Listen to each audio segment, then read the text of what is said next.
മാള കോട്ടമുറിയിൽ മോഷണം നടത്തിയ പ്രതി പിടിയിൽ. വലിയപറമ്പ് കോട്ടമുറി വടക്കൻ ഇട്ടീരയുടെ വീട്ടിൽ നിന്നും 4.5 പവൻ സ്വർണ്ണാഭരണങ്ങൾ മോഷ്ടിച്ച പാറപ്പുറം കൊടിയൻ വീട്ടിൽ ജോമോനെയാണ് ഡാൻസ് ഹൗസ് സംഘം പിടികൂടി മാള പോലീസിന് കൈമാറിയത്.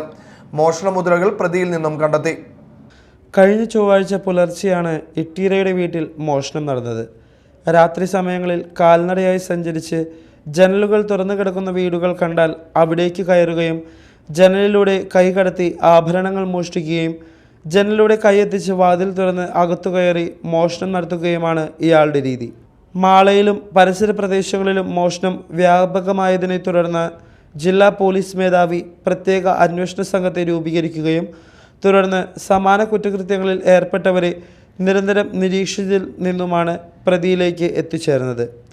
മോഷ്ടിച്ച പണം ലോട്ടറി ടിക്കറ്റ് എടുക്കുന്നതിനും ആർഭാട ജീവിതം നടത്തുന്നതിനുമാണ് പ്രതി ഉപയോഗിച്ചിരുന്നത്. മോഷണ മുതലുകൾ പ്രതിയിൽ നിന്നും കണ്ടെത്തി. ചാലക്കുടി മാള പോലീസ് സ്റ്റേഷനുകളെ സമാനമായ കേസുകളിൽ ഇയാൾ പ്രതിയാണ്. പ്രതി കൃത്യം ചെയ്യുന്ന ദിവസങ്ങളിൽ മൊബൈൽ ഫോൺ ഉപയോഗിക്കാറില്ലെന്ന് പോലീസ് പറഞ്ഞു. Media time, Chalakudy.